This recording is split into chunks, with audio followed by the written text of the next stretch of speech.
Muy buenos días a todos, bienvenidos. Antes de comenzar quería agradecer a la organización por darme la oportunidad de estar hoy aquí y poder mostraros un poco el trabajo que hemos desarrollado con el uso de drones. En este caso aplicado a la minería aurífera romana en el valle del río Elia, que queda al sureste de las principales explotaciones de las médulas. Gran parte de los trabajos arqueológicos que se han realizado en la zona han estado basados en las ortoimágenes hasta la fecha, desde los primeros vuelos americanos a posteriormente las ortofotos, mucho más recientemente, y ya los mapas, las fotografías satélites de Google Earth, ¿no? Ha habido trabajos fundamentales en esta zona de arqueólogos como Sánchez Palencia y Fernández Pose, también Sáenz y Vélez y Claudio Domergue, que han sido los primeros que han estado trabajando en esta zona, ¿no? Ellos hicieron una gran labor que nosotros con nuevas tecnologías hemos querido revisitar y ver bueno, pues un poco con más detalle, aprovechando las nuevas tecnologías, lo que pueden ofrecernos de cara a la interpretación y a la prospección arqueológica, ¿no? Una de ellas es la tecnología LIDAR, aerotransportada, que seguro que ya la conocéis porque lleva bastantes años en España y que, bueno, como toda técnica, pues tiene ciertas ventajas y unas desventajas, ¿no? Las principales ventajas, pues que tiene la capacidad de cubrir grandes extensiones del terreno, permitiendo eliminar además la vegetación y de tal forma que podemos obtener un modelo digital del terreno con una gran resolución, ¿no?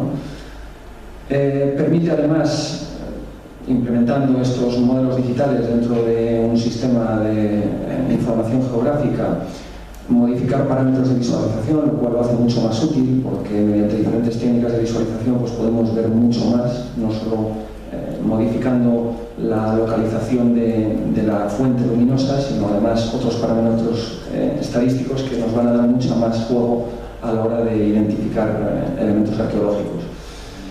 Entre otras de las ventajas, pues el manejo de datos georreferenciados y, como decía, el obtener modelos digitales del terreno de alta resolución, ¿no? Como principales ventajas, el coste elevado de este tipo de vuelos, la complejidad del manejo y el procesado de las nubes de puntos, que a veces es tedioso, y sobre todo que en muchos puntos no cubre el territorio nacional, aunque poco a poco se están llevando avances para que desde el IGN toda esta set de datos pueda estar disponible, ¿no? Y finalmente la resolución. Hemos hecho trabajos arqueológicos de lapis specularis en la zona de Cuenca, de lo que es el Espejuelo, y no contamos con una resolución tan amplia como otras zonas de estudio, con lo cual, si en no todas las zonas no tenemos acceso a esos datos, pues tenemos que buscar otras posibilidades, ¿no? Una de ellas es la tecnología de los drones, ¿no? Que al igual que el LIDAR, pues presentan unas ciertas ventajas y unas desventajas. Entre las principales ventajas, el bajo coste del aparato. Ahora mismo estamos trabajando con aparatos de poco peso, por debajo de los 2 kilos, con una carga de pago de 200-300 gramos, y nos está ofreciendo posibilidades amplias para realizar cartografía y, mediante el uso de cámaras multiespectrales incluso, y térmicas, la identificación en prospección arqueológica en zonas de cuevas y galerías, como por ejemplo la zona de Cuenca, ¿no? Entre otras de las ventajas, la rápida toma de datos. Se pueden tomar muchos datos, permite el tratamiento de las nubes de puntos generadas y obviamente obtener un modelo digital que en muchos casos es capaz de superar la resolución del LIDAR. En cuanto a las principales desventajas, pues de todas estas quizás la más importante sea la de tener la titulación de piloto, ¿no? Hay que tener una titulación de piloto y de operador de drones para poder manejarlos y realizar trabajos científicos de prospección y cartografía. Y por otro lado, las limitaciones a las que estamos sujetos con la reciente ley de octubre de 2014 que tenéis ahí del BOE, y que, bueno, va a cambiar ahora en diciembre, se va a hacer un poquito más estricta, con lo cual todo esto pues, nos limita un poco el campo de acción a la hora de poder obtener datos, ¿no? El procesado de los datos a veces puede ser complejo y tedioso, sobre todo en zonas muy amplias, porque el problema que tiene el LIDAR es que se limita, el uso de los drones es que se limita a superficies relativamente pequeñas, aunque hemos hecho trabajos de más de 20 hectáreas, y el problema que tenemos es que hay que tener una super máquina para poder mover todas esas nubes de puntos, ¿no? Pueden aparecer otro tipo de problemas relacionados con interferencias magnéticas o incluso acústicas. Recientemente hay un trabajo de unos japoneses que han identificado problemas con las señales de frecuencia a través de afecciones acústicas en la zona de trabajo. La zona donde nos encontramos, el estudio que os vamos a presentar hoy, se sitúa en el suroeste de la provincia de León. Si os fijáis en el mapa, toda la parte oeste de la península de la provincia de León está caracterizada por rocas de edad muy antigua, del Paleozoico, donde encontramos principalmente depósitos de oro primario, es decir, aquellos que aparecen asociados a los filones de cuarzo y sobre todo a la roca caja, en la cual, junto con los sulfuros, como la arsenocrita, que llaman mispíquel, pues aparece siempre asociado. Y luego hacia el borde, con la cuenca del Duero, que sería esta parte de aquí, los principales yacimientos se encuentran básicamente en cuaternarios y terciarios, ¿no? Los típicos depósitos rojos. Nuestro distrito minero, que hemos estudiado por ser uno de los menos estudiados y que sin embargo es el que presenta una mayor extensión de explotación de los trabajos auríferos romanos, se sitúa aquí, es la zona del Valle de Leria, ocupa aproximadamente de extensión de labores mineras unas 13.000 hectáreas y en la actualidad queremos realizar un proyecto de geoparque para integrarlo dentro de la red internacional de geoparques. Bueno, como os decía, los dos yacimientos que vamos a tener en la zona son yacimientos primarios asociados a los blobs de cuarzo que aparecen en diques, venas o depósitos de sal de Riff, en núcleos de anticlinales, y los yacimientos secundarios, tipo las médulas, de color rojizo o incluso cuaternarios. Muchos de ellos se sitúan por encima de yacimientos primarios, lo cual hace que, una vez sean explotados los yacimientos secundarios, los romanos incidieron directamente en la explotación de esos yacimientos primarios que se situaban por debajo. Bueno, este es uno de los mapas que publicamos a finales del año pasado en el Journal of Archaeological Science, donde hacemos una reinterpretación de parte de los datos que ya se conocían por trabajos anteriores, como los de Sánchez Palencia o Sanz Gibel o Claudio Domergue, y además añadimos gran parte, que es la zona oriental que estáis viendo, con estos valles donde hemos encontrado estanques amplísimos. Algunos de ellos tienen un volumen aproximado de unas 20 piscinas olímpicas, para que os hagáis una idea, y algunos de los canales, sobre todo en esta zona oriental, que no estaban identificados en trabajos previos. En la imagen podéis ver en el mapa las principales explotaciones mineras que se sitúan a lo largo de todo el Valle de Leria, y el trabajo que hoy os vamos a presentar se sitúa en esta parte noroccidental y en la zona de Castro Contrigo, estas explotaciones de Murias que ocupan aproximadamente unas 300 hectáreas.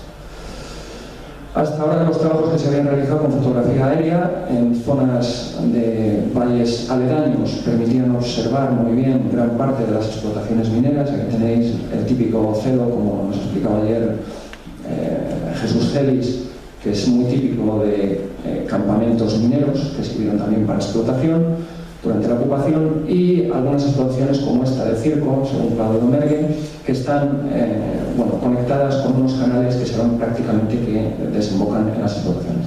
Una imagen así pues es relativamente fácil de identificar, pero cuando nos encontramos cosas como esta, en una ortofoto reciente, incluso en algunas que se observan en el vuelo americano del 56 y del 40 y tantos, pues tampoco es posible apreciar, debido a la intensa explotación silvícola de todo el valle, pues gran parte de este patrimonio arqueológico que queda bajo la vegetación, ¿no? Para ello se hace imprescindible tecnologías, por ejemplo, como el LIDAR, ¿no? Aquí tenéis una imagen de ese mismo valle, donde es difícil identificar dónde están las explotaciones a partir de la ortofotografía.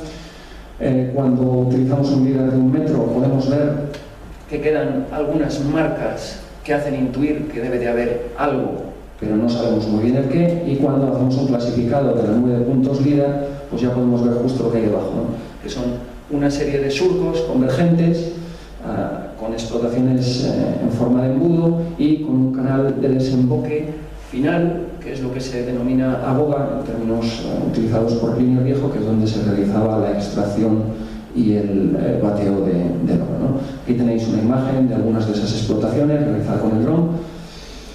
Es lo que se llama el vallico la escoba, porque tiene una forma de escoba, y como veis son depósitos de muria. La palabra muria viene de mor, del prerromano, que significa montón de piedras. Son todos los estériles de la explotación romana que quedaron preservados y que todos ellos convergían hacia ese canal Agoga principal donde se realizaba el lavado de oro.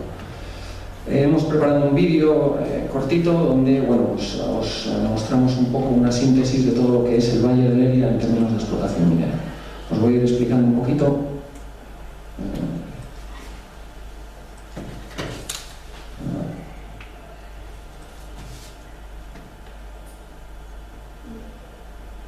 Vale, bueno, vamos a pasar el vídeo, luego si alguien tiene interés lo visualizamos en un momento, porque no sé por qué no arranca. Bueno, tenemos aquí resultados del LIDAR a 1 metro ya clasificado. Como veis, la resolución no es mala, permite ver los surcos de los que hablábamos previo a la eliminación de la vegetación, pero cuando lo comparamos con los datos obtenidos con la fotogrametría realizada con dron, pues como podéis ver no tiene nada que ver, ¿no? La precisión es mucho mayor. Tenemos una mayor facilidad de visualización y luego podemos realizar un tratamiento con distintas técnicas como OpenNES o Sky View Factor que ayudan a realzar las luces y sombras, ¿no? Esto permite una cartografía detallada y, como podéis ver en la línea de puntos, esta que tenemos aquí, nos permite observar relaciones espaciotemporales en las explotaciones. Sánchez Palencia ya relataba la posibilidad de que las explotaciones comenzasen en las zonas más bajas de los valles y fuesen poco a poco aumentando hacia las zonas más elevadas, y como veis, efectivamente esta imagen lo corrobora, ¿no? Podemos ver cómo la explotación que tenemos por encima se está comiendo, está cortando los canales, ¿no?, de una explotación que debió de ser anterior, con lo cual podemos ver que, siendo esta la explotación más próxima al valle, a medida que vamos ascendiendo, esas explotaciones se van comiendo a las anteriores, ¿no? De esta forma podían preservar los canales hasta llegar a las últimas zonas de explotación. Bueno, esta es otra de las zonas que hemos estudiado, en la zona noroeste, y como veis, desde la fotografía aérea con el dron se observan muy bien los estanques que sirvieron para el acopio del agua, ¿no?, así como una serie de canales, en algunos casos conectados, que van directamente a las explotaciones. Bueno, esto cuando se hizo los primeros trabajos por Sánchez Palencia, pues no se llegó a la conclusión de qué podía ser, pero nosotros con los estudios que hemos hecho pensamos que esto es una captura fluvial antrópica entre dos ríos, uno que iba hacia el río Eria, es un afluente del Eria, que está al norte, y otro que iba hacia el Duerna, que es un valle paralelo al Eria, con dos ríos que al final quedaron unidos y que permitieron incorporar el agua de todos estos estanques a un lado u otro, es decir, a una cuenca fluvial u otra, en función de las necesidades que había en las explotaciones mineras del momento, ¿no? Tenéis aquí la presencia de los estanques, pues los he marcado, la zona de explotación principalmente al norte, y luego esta captura antrópica realizada por los humanos. Bueno, cuando comparamos las imágenes del LIDAR de 5 metros, el típico raster que descargamos del IGN, pues como veis, prácticamente no tiene resolución, nos permite ver dónde se sitúan los estanques, pero en cuanto a los canales es muy difícil identificarlos. Las explotaciones mineras se ven muy bien y la captura antrópica también. Cuando hacemos el clasificado de la malla de datos LIDAR de 1 metro, podemos ver que la resolución ya mejora sustancialmente. Podemos ver ya esos canales, los estanques perfectamente, algunos canales por aquí que están tallados en la roca, pero aún así seguimos sin poder ver, a pesar de modificar los parámetros de visualización, algunos aspectos que sabemos que están ahí, pero que no podemos identificarlos por falta de nitidez, ¿no? Cuando comparamos con la imagen obtenida por fotogrametría, lo que se llama Structure from Motion, que es una nueva técnica fotogramétrica, con lo que se ha hecho con el dron, podéis ver que en toda esta zona donde no teníamos resolución en el LIDAR, pues podemos ver mucho mejor, al igual que en esta, qué es lo que hay realmente, ¿no? Esto nos permite hacer una cartografía detallada del complejo y ver que, por ejemplo, estos canales que estábamos viendo aquí, paralelos, al igual que estos, pudieron ser drenajes para que en momentos en los que debía haber mucho agua circulando directamente hacia las explotaciones no destruyese ni el canal ni la explotación por exceso de agua, ¿no? De tal forma que ellos en un momento dado utilizarían estos drenajes paralelos para, digamos, soltar agua y que pudiesen trabajar sin ningún tipo de problema dentro de la explotación, ¿no? Ya para finalizar, a modo de resumen un poco de lo que ha supuesto las nuevas tecnologías y sobre todo los drones, comentar que facilita de forma eficaz y con un bajo coste la obtención de información geográfica de calidad y además con una gran resolución, ¿no? Podemos obtener optoimágenes, modelos digitales de terreno, modelos digitales de superficie. En la próxima presentación os mostraré que se puede incluso filtrar parte de la nube de puntos de forma automática e incluso de forma manual si hay problemas. Todo depende de la densidad de esa nube de puntos que nosotros tengamos y sobre todo de la cantidad de vegetación, ¿no? El uso de aeronaves no tripuladas permite la identificación, descripción e interpretación de los elementos de patrimonio ecológico a diferentes resoluciones en función de las necesidades que tengamos, ¿no? Sobre todo es importante en zonas remotas donde no llegamos. Luego, si queréis, os mostramos el vídeo y veréis que ha habido zonas muy montañosas con mucho roquedo donde hay explotaciones mineras, pero a las que no se accede, pero que gracias al dron pues podemos llegar allí y fotografiarlas, ¿no? La obtención de ortoimágenes de alta resolución pues nos permite realizar esos trabajos de prospección arqueológica, como decía, en esas zonas de edificios. Y finalmente, lo que es ya a nivel un poco de patrimonio, ¿no? Con esa no solo virtualización de elementos 3D de zonas remotas que pueden ser integradas en centros de interpretación o páginas web, aplicaciones móviles, etcétera, como decían el otro día los compañeros de Zamora Foto Histórica, sino que además permite su protección de cara al futuro, ¿no? Con lo cual somos capaces de aportar una gran cantidad de información y que se mantenga preservada para un análisis posterior. Y con esto, bueno, doy por finalizada la charla. Muchísimas gracias.